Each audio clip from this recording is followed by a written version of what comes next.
This is 41 NBC News at Daybreak.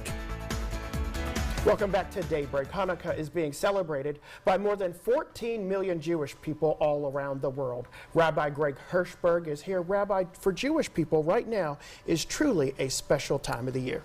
It's probably the most popular Jewish holiday of all the holidays celebrated worldwide. Absolutely. There's a healthy Jewish population right here in Middle Georgia, about 900 families up in Atlanta, a lot of Jewish people.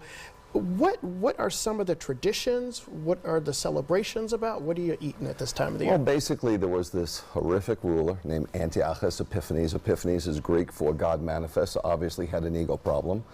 He wanted to Hellenize, bring all the Jews into his kingdom, and so he outlawed Judaism. There was this horrific massacre, 80,000 Jews killed in a 3-day period. And basically, he took over the temple, put up statues of Zeus, and outlawed all their Jewish practices. He sent a guy named Apelles to a little town called Modin, and he tried to get this priest, Mattiyahu, to bow down. Mattiyahu said, no way, it's not going to happen. He attacked, guerrilla warfare ensued, and they rededicated the temple. And here we have Hanukkah. Tell us about the menorah. The menorah is actually, it's a candlestick. Menorah is Hebrew for candlestick. And in the synagogues, and in also the Bible, the Old and New Testament, the menorah is shown. It's 7 branches. But we have an 8-branch candlestick, basically, for the 8 nights of Hanukkah. When they rededicated the temple, there was only oil for 1 night.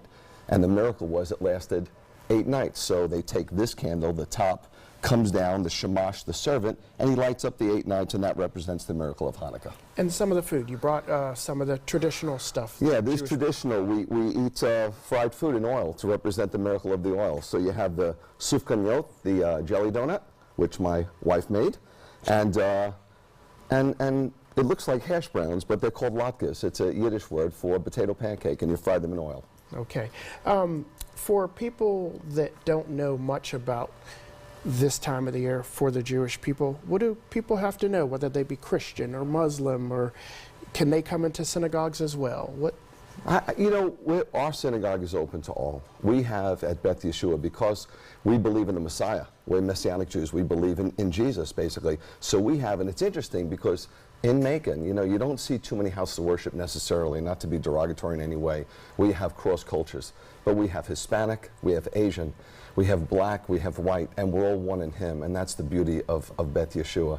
And I think Hanukkah is a great time to just declare that, you know what, if God's behind you, you can't lose, and that's the beauty of Hanukkah. And can you quickly show us the dreidel and kind of give us a little sense of what that's about? The dreidel was just a toy they developed. It's just the top, and because if you were caught reading the scriptures, the penalty was death. So they would have a lookout, and they would, if they saw the the Greek guards coming, they'd play a little dreidel. On it, there's 4 Hebrew letters, the Gimel, and the Hey, and the Shin, and the Nun, and it's an acronym for a great miracle happened there. All right. Well, thank you very much for coming in. Continued best of Hanukkah to you. Thank you so much. Thanks for having me. It was a pleasure. Thank you, Rabbi Ben. Thank you. Hanukkah ends on the evening of December 20th.